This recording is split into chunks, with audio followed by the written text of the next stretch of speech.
The Bird's Nest. The Bird's Nest, written by Jessica Malordy, illustrated by Gabor Otomo.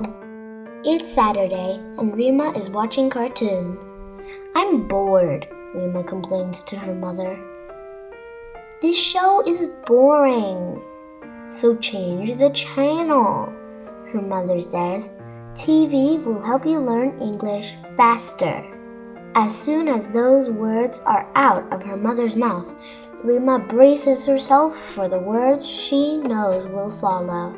Because this is our home now, Rima's mother says. You know that, don't you, Abiti? I know, Mama, Rima sighs. I know.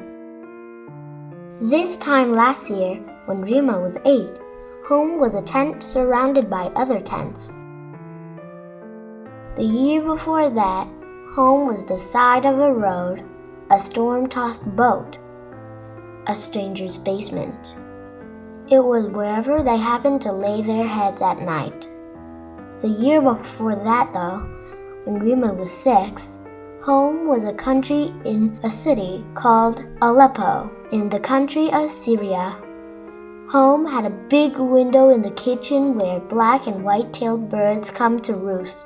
It had a carpet in the living room that smelled of honey and flour, and a bedroom with a perfect view of the moon. What is a refugee? A refugee is a person who is forced to leave his or her country to seek safety in another country. The term comes from the word refuge, which means a safe place, the very thing that refugees are in search of. Refugees flee their country to escape danger, natural disaster, or trouble that they face because of their ethnicity, region, or political beliefs. Refugees also leave behind their family and friends, homes and communities, and even their culture.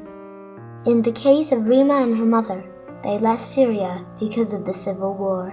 Since 2011, millions of Syrian families have fled their country and become refugees all over the world.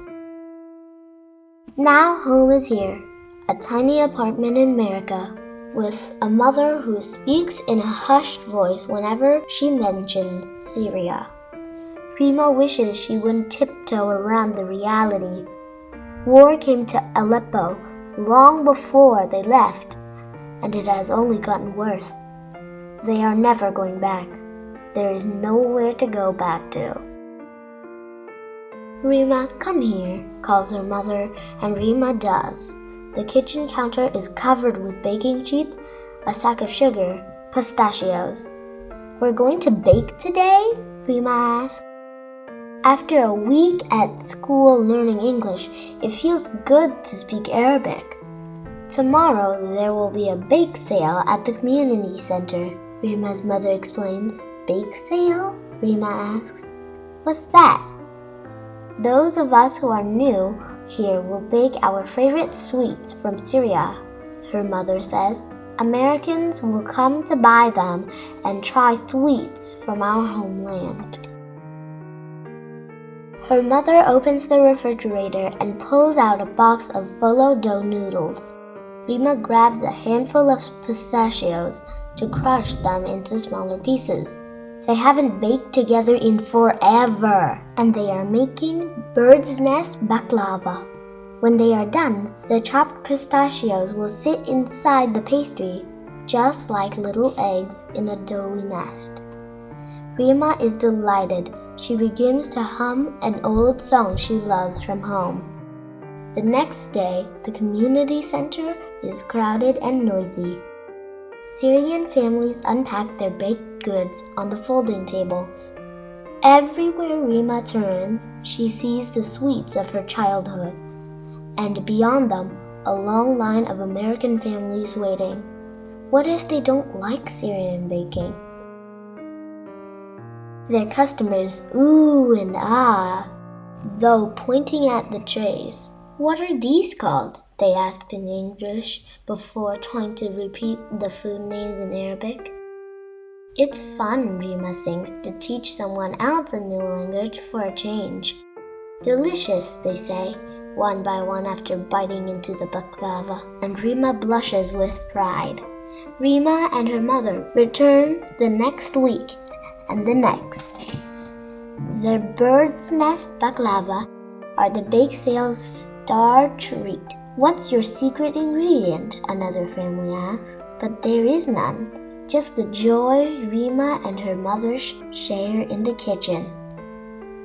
Joy and peace after 3 years living as refugees, never settled or safe enough to bake together. One week, a boy named Andy from Rima's school stops by her table with his family. At my house in Aleppo, birds build nests just like this outside our kitchen window, Rima tells him. Can we buy some, Dad? Andy asks. Islamu, said Rima automatically when Andy hands her the dollar bill. Sorry, she adds, blushing. Islamu is how we say thank you in Syria. Islamu then, says Andy, lifting her baklava with a grin before taking a big bite. Thus begins a tradition. They don't talk at school. He plays during recess with the other boys. Rima spends half the day learning English, but every weekend, Andy and his family return to the bake sale.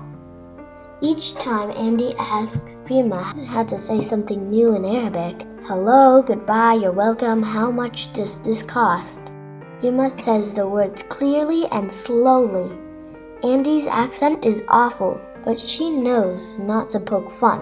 Rima doesn't like it when the kids at school tease her about her English. One day, Rima tells Andy all about how, when she was little, she would pick pistachios straight from her grandparents' trees. You must miss it there, Andy says, and suddenly Rima's eyes fill with tears. Ashamed, she ducks her head. If he notices, though, he doesn't let on. Instead, he just smiles. A kind smile, Rima thinks, and waves goodbye.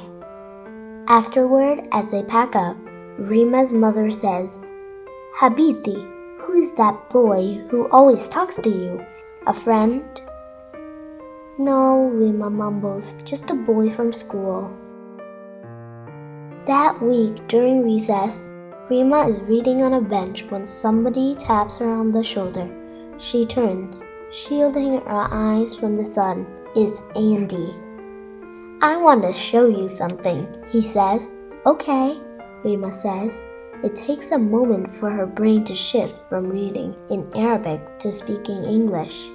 He points to the woods behind the school, and the two walk toward them together. Look, Andy says, points again. Rima gasps. Nestled in some blackberry brambles is a bird nest. The two of them looked more closely. Inside the nest sit 4 perfectly speckled eggs. Wow, Rima breathes. Andy nods. They really do look just like your baklava, he whispers. I wonder if they will all live close to home when they hatch, Rima says. Or fly far away to somewhere new. Birds of a feather flock together. Rima has never heard this saying before. What does that mean? He asks. It means when you're friends with someone, you spend time together. Andy shoves his hand in his pocket. Rima, he said, I know you're sad to have left your first home behind. But I want you to know that here in your new home, you are... He pauses shyly. You are my Sadiq. You are my Sadiq, he says at last. Did I say it right? Sadiq? Rima grins. Of course, she tells him, and though his Arabic sounds awkward as ever, she means the words with all her heart. There's no wrong way to say friend.